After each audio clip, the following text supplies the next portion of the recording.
saludamos a los que no hemos saludado todavía. Y feliz día del Padre. Y bueno, tenemos el placer de seguir con Santiago. Hoy nos toca el capítulo 2. Voy a ver si esto anda. Ya me arruinaron la primera.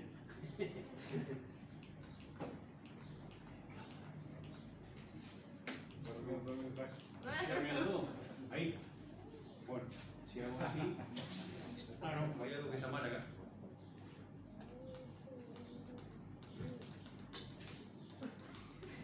Vamos atrás. Oramos nomás.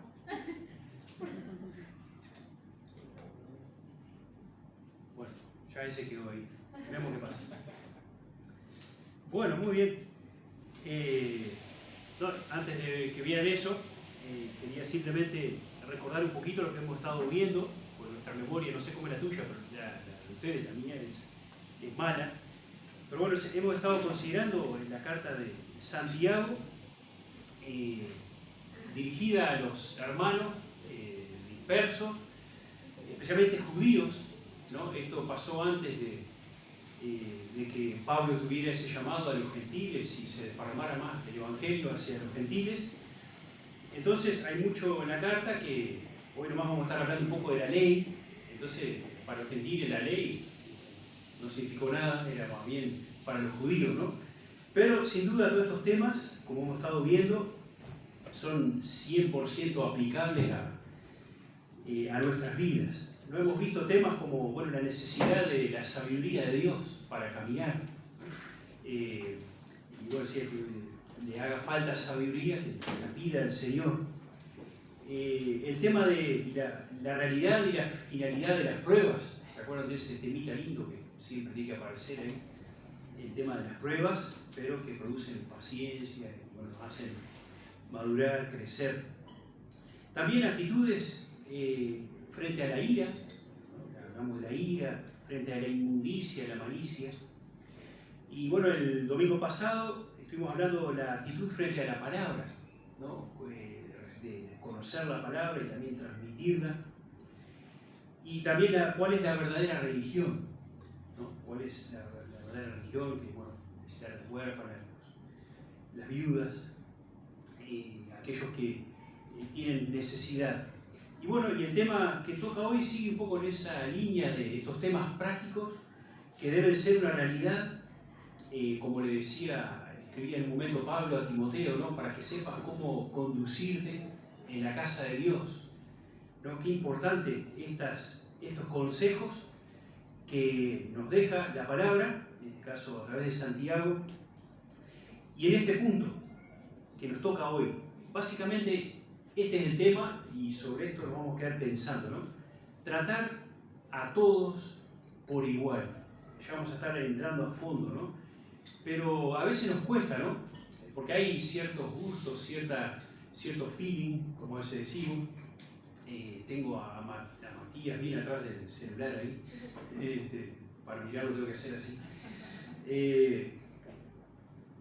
Pero qué importante este tema. En la iglesia hemos de tratarnos a todos por igual.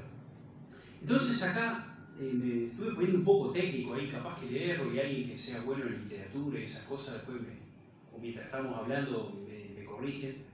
Me dice, no, ese no es el nombre para eso. Estuve buscando en internet y eso. Pero un poco viendo cómo acá Santiago arma este capítulo. Vamos a ir leyendo de a pocos versículos. Vamos a arrancar con el primero.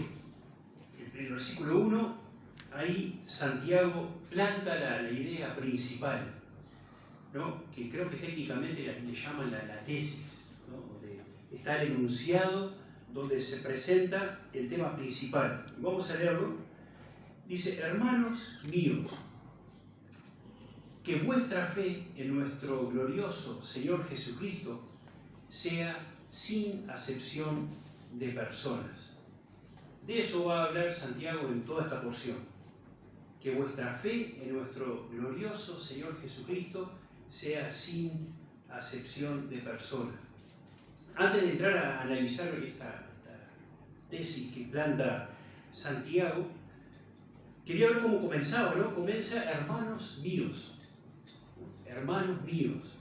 Y tenemos por todos lados, ¿no? Veíamos en el capítulo 1 ahí, el versículo 2, hermanos míos, en el 19, mis amados hermanos, en el 2.5 vamos a estar viendo la mezcla de los dos, hermanos míos amados, ¿no? Y bueno, y en otras partes usa esta frase. Y esto me gustaba, ¿no? Mostrando esa cercanía de Santiago a los hermanos, ¿no? Esa cercanía, ese decir, bueno, estoy en su mismo nivel, no estoy más arriba, ¿no? Mis hermanos, hablando de familia. Y me gustó la versión, después creo que, no sé si puse mal, pero creo que es la Reina Valera contemporánea, y si no es la Nueva Internacional. Bueno, quería que esto fuera más práctico. Ah, es al revés, ¿eh? Ahora me doy cuenta. Bueno, ahí está, le pusimos la tesis, ¿no? Lo que quiere presentar Santiago acá. Ustedes que tienen fe en nuestro glorioso Señor Jesucristo, no deben hacer diferencias entre las personas, ¿no? En esa versión pareció bastante interesante. Ustedes que tienen fe en nuestro glorioso Señor Jesucristo, no deben hacer diferencia entre personas. Comenzamos con la primera parte, dividí esto en 3 partes. Ahí va, ¿no? Dice, ustedes que tienen fe. ¿Ustedes tienen fe? ¿Sí? Bueno, pues esto está escrito para nosotros, ¿no? Ustedes que tienen fe. O pensaba en mi cabeza como podría arrancar diciendo, bueno, ya que ustedes dicen que tienen fe, para mí, ¿no? Ya que vos decís que tenés fe, ¿y qué significa esto? ¿No? Ustedes que tienen fe, o ustedes, como dice esa versión, que tienen la fe en nuestro glorioso. ¿Qué significa esto? Son ustedes que han abrazado esta creencia, ¿no? La palabra fe significa creencia, persuasión, ¿no? Entonces, ustedes que han abrazado, han sido persuadidos de esta creencia, ¿no? Ustedes que tienen fe. Y bueno, en el segundo lugar, a ver si me pongo una fecha, ahí está. Ahora, ahí está el objeto, ¿no? En el segundo lugar, segunda frase, el objeto de nuestra fe. Ahora, miren lo que dice, fe en nuestro glorioso Señor Jesucristo. Podría haber dicho, bueno, ustedes que tienen fe en Cristo, o en Jesucristo, pero qué lindo ver toda esta sucesión de palabras, ¿no? Bueno, primero Jesucristo. Hemos tenido fe en Jesucristo, el enviado, el Salvador, que nos ha traído la salvación. Sabemos que no hay salvación en ningún otro nombre que en Jesucristo. Y no solamente la salvación, sino que también la enseñanza, esa fe como ese conjunto de dogmas, de creencias que tenemos, nos ha traído Cristo. Y no solamente enseñanzas de bla, bla, bla, sino una enseñanza en la vida, ¿no? El ejemplo de la vida cristiana. Ustedes que tienen fe en Jesucristo. Ahora, mirando las palabras desde el principio, ¿no? La primera dice el nuestro, que habla de algo personal, pero también algo plural, ¿no? Que pertenece a todos, pero también me pertenece a mí, como individuo, como hijo. Otra palabrita que le agrega ahí, el nuestro, ¿cuál es la otra palabrita? Glorioso. Nuestro glorioso. ¿Y qué podemos pensar acá? Bueno, en su grandeza, en su poder, sus virtudes, todo lo que, como decía papá, en su vida desplegó como ese Hijo de Dios, el Todopoderoso, el Creador, que hizo todos esos milagros. Y bueno, para los judíos era un nombre especial que hasta ellos tenían miedo de pronunciar, ¿no? Shekinah, para referirse a esa gloria divina que habita entre los hombres. Y acá este nombre se le da a Jesús. Y pensaba en la palabra Emanuel, ese nombre de Jesús, y cantábamos la canción, ¿no? Emanuel, Dios con nosotros. y esa gloria ha sido manifestada y la hemos conocido. En nuestro glorioso, y la otra palabrita, que la decimos muy automática, Señor. Bueno, Señor, hablando de la posición que Jesús tiene en nuestras vidas, o debe tener, ¿no? Sobre todo, digno de reverencia, de obediencia, de amor. Entonces, ustedes que tienen fe, y no una fe en cualquier cosa, ¿no? Esa frase se escucha bastante, no, hay que tener fe, Pacheco ganará. Esto para los que peinan canas, ¿no? Yo ni canas peino. Hay que tener fe, ¿no? Sí, vamos a salir, ya va a pasar esto del COVID, no. Pero no es fe en andar a saber qué, sino en nuestro glorioso Señor Jesucristo, y todo lo que eso significa. ¿Y qué pasa? Ya que ustedes dicen que tienen esta fe tan linda, que abrazan esto tan glorioso, tan precioso, ¿qué es lo que debe pasar? Bueno, el deber que se nos llama hoy. No deben hacer diferencias entre personas. Y esto era vamos a estar viendo en el versículo 12 el ejemplo que Santiago pone, en qué podemos hacer diferencias. Bueno, ya hablábamos de algunas cosas, ¿no? Podemos sentirnos bien con cierto tipo de carácter, ciertas edades, con cierto tipo de personas. Bueno, a este me encanta como es, entonces, bueno, le doy un trato especial. Pero bueno, en la iglesia todos hemos de tratarnos, de apreciar, de amar, de servir a cada uno por igual. No debe haber diferencias. Si no, todo lo otro anterior no tiene sentido. Este es el mensaje que nos está queriendo dejar Santiago acá. Y se pone un ejemplo ahí en el versículo 2, el versículo 2 al 4, dice, porque si en vuestra congregación, acá en el original dice sinagoga, ¿no? Bueno, en ese momento se reunían en la sinagoga, ¿no? En esa transición entre, bueno, donde se reunían los judíos, y después vamos a ver un poco más por qué también tiene lógica que acá sea esa palabra, si bien creo que por allá en el capítulo 5 menciona la palabra iglesia, ¿no? Sabemos que ya acá esta carta no va solo a los judíos en su vieja composición, sino ya referida a la iglesia, pero en este momento eran mayormente judíos. Entonces, porque si entra en vuestra congregación un hombre con anillo de oro y con ropa espléndida, y también entra un pobre con vestido andrajoso, y miráis con agrado al que trae la ropa espléndida y le decís, siéntate tú aquí en buen lugar, y dices al pobre, estate tú allí en pie y siéntate aquí bajo mi estrado. ¿No hacéis distinciones entre vosotros mismos? Y vamos a ir hasta ahí porque ya después vamos a otro puntito. ¿No? Pone el ejemplo de Santiago, hablando de no hacer diferencias. Bueno, pone un ejemplo muy común de aquel tiempo, ¿no? En la iglesia, en el principio, a veces se dice la iglesia primitiva, pero suena raro, ¿no? Cuando decimos, esto es primitivo, ¿no? La iglesia en los primeros tiempos, ojalá fuéramos primitivos, que como esa primera iglesia que se convertía en de 3.000, 5.000, pero nada, los tiempos de Dios, ¿no? Estamos contentos como estamos y queremos seguir adelante.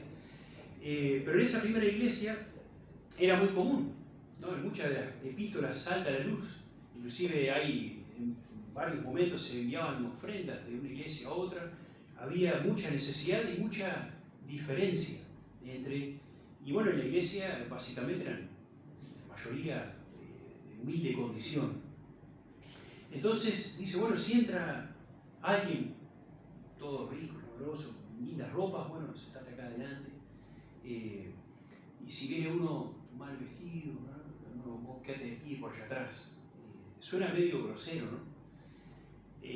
Capaz que diríamos, no, yo no haría nunca eso. Pero bueno, en estos momentos es una oportunidad para pensar, ¿no? ¿Hago diferencias entre personas, especialmente hermanos, ¿no? No debería pasar ni con los no cristianos, ¿no? Pero está hablando de la congregación. Tengo la tendencia de hacer diferencias por estatus, o también pensaba en otros ejemplos, ¿no? Que nos pueden pasar en el ámbito de la iglesia, ¿no? A veces vamos a un campamento, ¿no? Montón acá hemos estado en campamento, y bueno, siempre se arman grupitos, ¿no? O sea, ¿en qué grupitos me gusta estar? Me gusta estar en los grupitos de los que tienen años, que tienen ¿cómo? De los capangas, no quiero usar esa palabra, de los capangas, ¿no? De los que tienen esos dones visibles, ¿no? Y son populares. Ahora, ¿qué pasa cuando vieron que a veces hay algún nuevo que viene por primera vez a un campamento y queda medio solar y ahí no dando vuelta? En eso podemos estar haciendo acepción de personas a veces. Bueno, estar con mi grupito, con el que me siento cómodo y bueno, vamos arriba. O también estoy prestando atención a los que se les da menos honor, como dice por ahí, ¿no? Los que son menos conocidos, menos reconocidos. Qué bueno que como iglesia estemos atentos a eso, ¿no? Entre hermanos, bueno, cuando nos paramos, qué lindo saludarnos entre todos.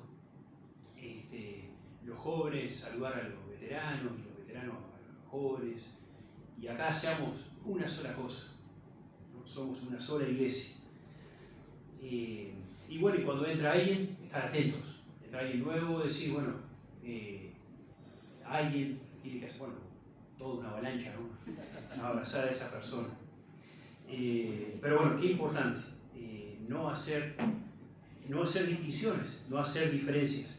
Y acá Santiago, ahora dejamos lo que es la tesis, ese enunciado en donde deja claro el punto al que quiere llegar, y vamos a lo que le llaman las premisas, ¿no? A las razones por las cuales está mal hacer diferencias, ¿no? ¿Por qué Santiago dice no hagan diferencias? Porque a mí se me ocurre. No, va a dar unas diferencias. A ver si vamos para ahí. Ahí está. Bueno, razones por las cuales está mal. La primera, leemos ahí el siguiente versículo 4b. Enganchamos del principio: no hacéis distinciones entre vosotros mismos y venís a ser jueces con malos pensamientos. O sea, el primer motivo por qué está mal hacer una separación o división es que nos estamos volviendo jueces de malos pensamientos. La versión de Jerusalén lo traduce con criterios malos, ¿no? Me pareció bueno. Porque si hay un juez justo, como veíamos hoy que Jesús, que Dios, que Padre e Hijo juzgan pero de manera justa, ahí no hay problema. Pero el tema es que como hombres tenemos criterios erróneos muchas veces, ¿no? En nuestros juicios. Entonces más vale no juzgar, estate calladito, porque capaz que estás pensando mal o estás juzgando mal, ¿no? Entonces, no hacer divisiones pues nos volvemos jueces, ¿no? Y por acá se me veía una frase que a veces decimos, ¿no? ¿Quién te dijo, Chicho, para que muevas la cola? ¿No? O ¿quién te llamó? ¿No? Si yo me quiero poner de juez, me estoy poniendo por encima ¿no? En autoridad, en todo, por encima del resto, ¿no? Entonces, ¿quién me llamó para ponerme en ese lugar? ¿Cuántas veces nos creemos mejores en algún aspecto que otro? Romanos 14, creo que se vaya mucho el tiempo, vamos a leer un versículo ahí, Romanos 14, 4. Yo no sé ni qué hora es, estoy mirando mi cronómetro, así que si me pasaron, no me está importando la hora, estoy mirando mi cronómetro. Y vamos recién 20 minutos, o sea, tenemos arrastro. Bueno, Romanos 14, 4. 14, 4 y 5. Dice: ¿tú quién eres que juzgas al criado ajeno? Para su propio Señor está en pie o cae, pero estará firme, porque poderoso es el Señor para hacerle estar firme. Uno hace diferencia entre día y día, otro juzga iguales todos los días, cada uno esté plenamente convencido en su propia mente. Pero tú, ¿por qué juzgas a tu hermano? O tú también, ¿por qué menosprecias a tu hermano? Está interesante en este contexto estamos hablando, ¿no? de hacer esta separación que decía papá de esta palabra, juzgar, ¿no? ¿Por qué menosprecias, ¿no? Al tener esta actitud, estoy menospreciando, ¿no? Valorar de menos el valor que realmente Dios da a ese hermano. Y estamos en el 10, ¿no? Porque todos compareceremos ante el tribunal de Cristo. Y después Santiago 4:12, que lo vamos a ver más adelante, también dice: ¿quién eres tú para que juzgues a tu hermano? ¿No? Entonces, ¿quiénes somos nosotros para hacer esta diferenciación? ¿No? Nos hacemos jueces y todavía con criterios equivocados. Dos errores en uno. Así que podemos estar pensando en nuestras vidas, ¿no? Pensando en nosotros mismos. Tengo la tendencia de juzgar, de separar, dar más aprecio, más amor a cierto tipo de persona que a otro. Bueno, esto no debe pasar, ¿no? Esto no debe pasar entre ustedes, como le dijo Jesús en otro tema a los discípulos. En segundo lugar, la segunda premisa: ¿por qué está mal juzgar al hermano? Está en el versículo 5. Volvemos a Santiago. Santiago 5. ¿Alguien que lo quiera leer fuerte ahí? Hermanos míos, amados, hoy no ha elegido Dios a los pobres de este mundo para que seáis ricos en fe y herederos del reino que ha prometido a los que le aman. Bien, así que, ¿por qué está mal hacer esta diferencia? A ver si anda esto. No le tengo confianza. Pienso que voy a apretar el botón y no va a pasar nada. Bueno, algún día tendremos una pantalla enfrente así, que está hablando, ve lo que... No es mala eso. Entonces no hay que andar... Bueno. No levantes siempre para controlar. Bueno. ¿Por qué está mal entonces? Porque Dios ha elegido a ese hermano. Entonces yo me estoy poniendo como juez y estoy rechazando o valorando de menos a alguien que Dios ha elegido, que Dios ha salvado, que Dios ha valorado, ¿no? Voy a leer algo acá, ¿no? Dios quiere que nosotros seamos ricos en fe. No le importa nuestra posición económica. A todos ha hecho herederos del reino, como hemos estado pensando en esta mañana, ¿no? Todos en Dios tenemos la misma posición, la misma condición.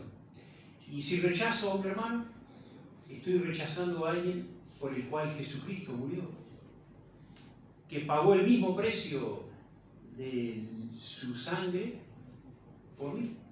Entonces, ¿quién soy yo para valorar de menos a otro? Tercer punto: ¿por qué está mal hacer esta separación? Primero, dijimos, vamos a mirar acá, nos volvemos jueces con criterios equivocados. En segundo lugar, Dios ha elegido al hermano. En tercer lugar, versículos 6 y 7. Sí, está bien.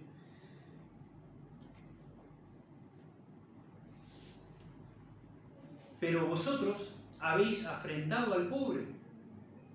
¿No os oprimen los ricos y no son ellos mismos los que os arrastran a los tribunales? ¿No blasfeman ellos el nombre que fue invocado sobre vosotros? Bueno, ahí habla justamente de la actitud que tenían los ricos frente a los pobres en esa sociedad, ¿no? Y por eso pensamos que podría ser la sinagoga, porque entraban todo tipo de... No creo que esto pasaría ya en el núcleo más íntimo la iglesia, ¿no? Nos vemos, hermano. Avisaron que se iban a ir temprano. No sé por qué me dijeron a mí, porque voy a pensar que nos vemos. Y porque esto era lo que pasaba con los ricos, ¿no? Y si nosotros miramos esta sociedad, a veces le damos privilegios, damos reconocimiento a gente que ha logrado grandes cosas a nivel empresarial, material, ¿no? Y le envidiamos los chalés, le envidiamos las 4x4, medio bromeando, pero a veces en serio, ¿no? Porque lo decimos tan seguido. Pero en el fondo, ¿cómo lo lograron? ¿Cómo son sus vidas?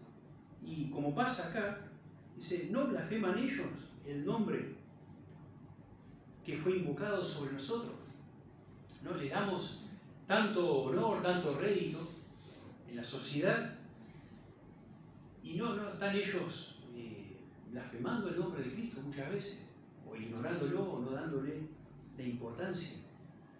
Entonces, ese es el otro motivo por qué Santiago dice, no hagan diferencia entre los ricos y los pobres.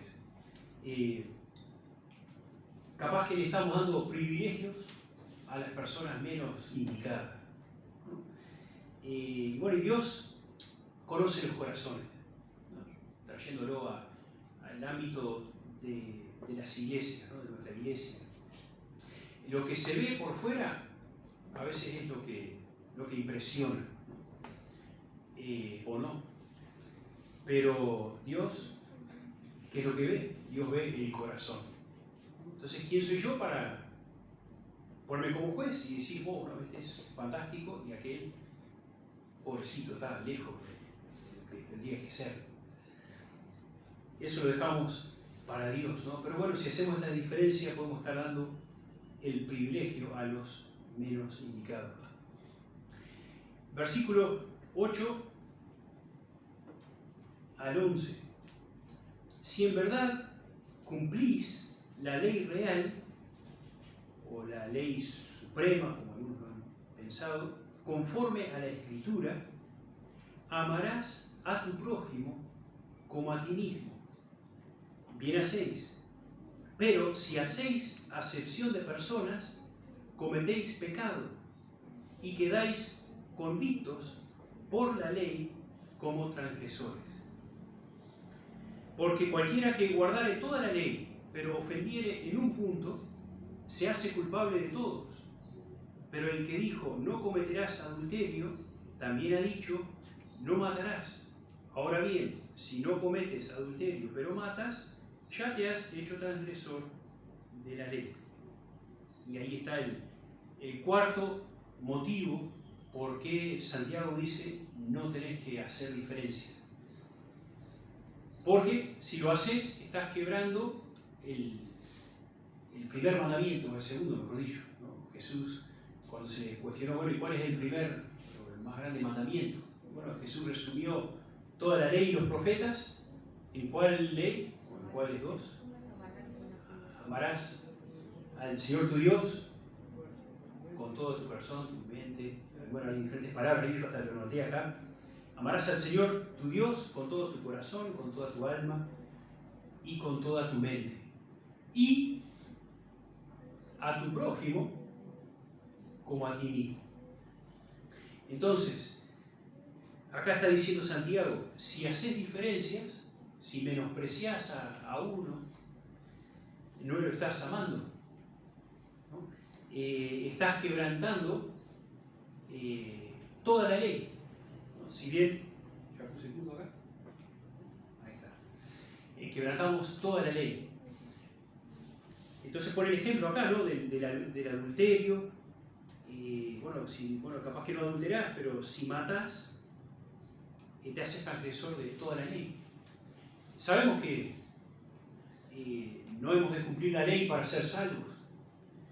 Pero bueno, los judíos tenían bien clara la ley y todo lo que eso significaba. Entonces, para hacerles claro este punto, está diciendo, bueno, ustedes pueden cumplir todita la ley, pero si menosprecian al hermano, están quebrando, como decir, el segundo mandamiento que Jesús mismo vuelve a repetir en el Nuevo Testamento, ¿no? Amarás a tu prójimo como a ti mismo. Quedando culpables de toda la ley. Bueno, he abandonado mis apuntes. Pensaba, ¿no?, en Juan 14, 21. El que tiene mis mandamientos y los guarda, este es el que me ama. Y el que me ama será amado por mi Padre, y yo le amaré y me manifestaré a él.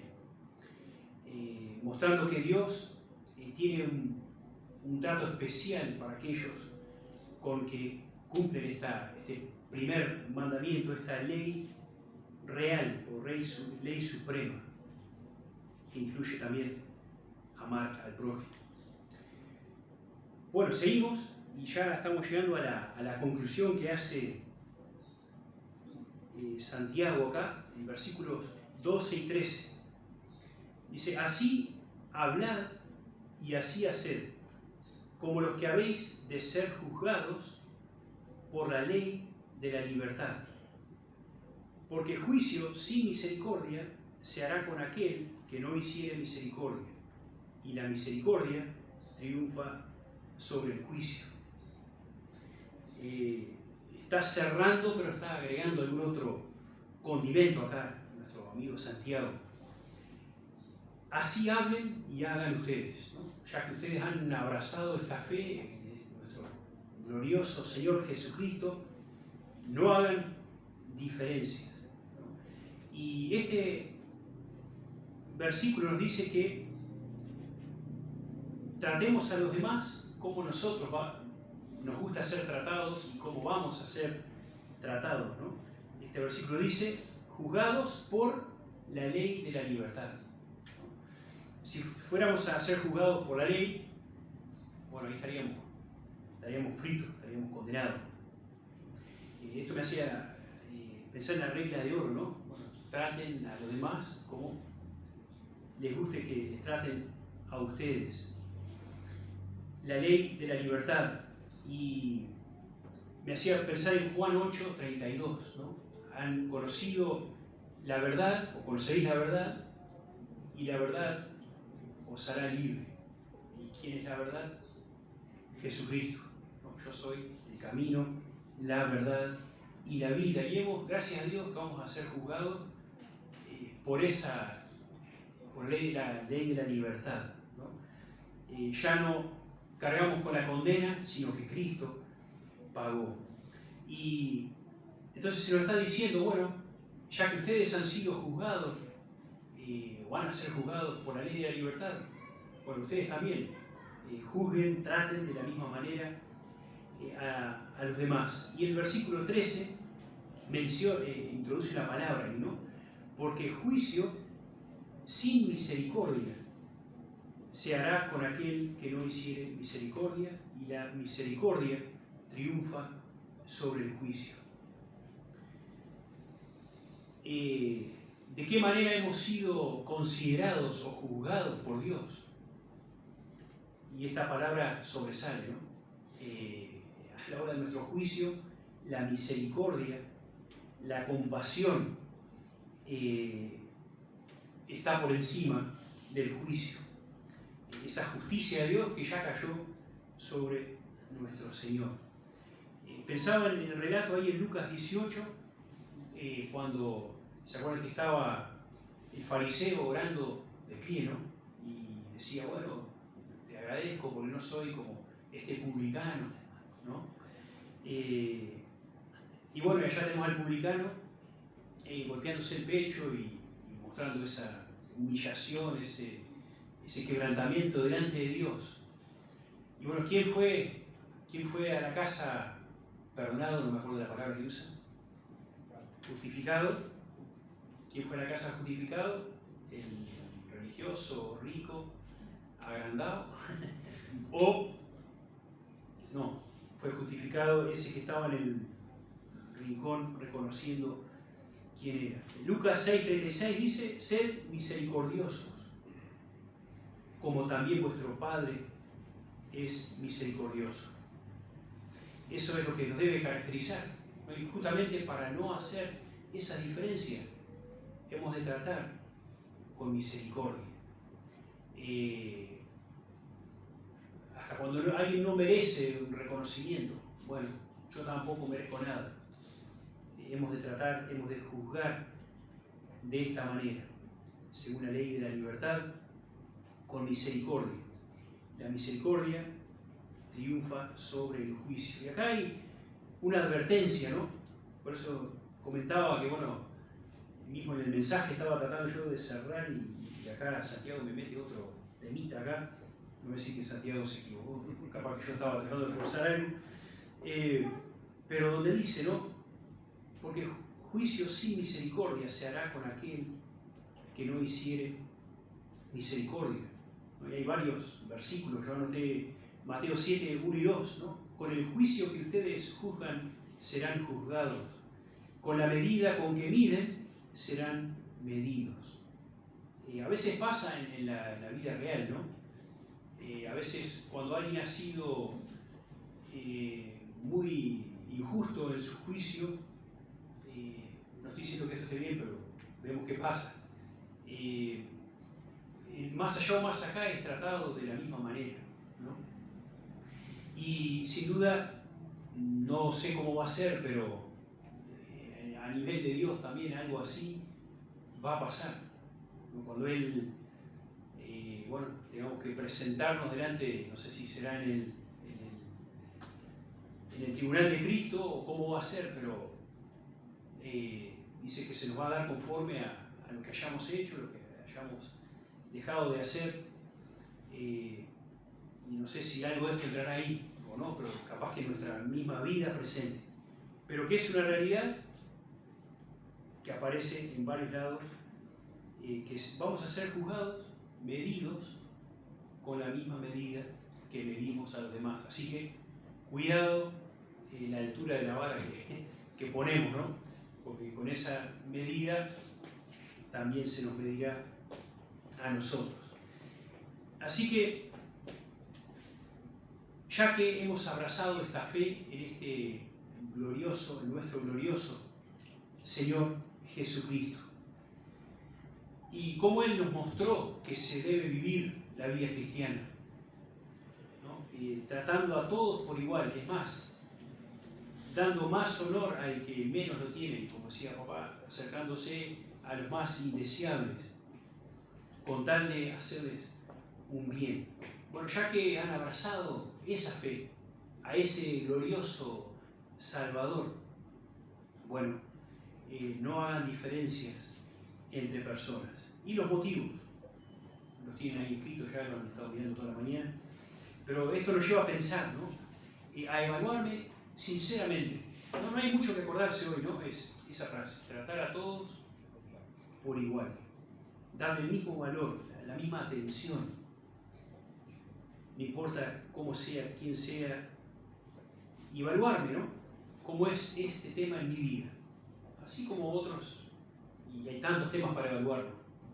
Bueno, ¿cómo lo estoy tratando en mi vida? Tomemos el ejemplo del Señor que amó a todas las personas y buscó el bien de cada uno antes que el suyo propio.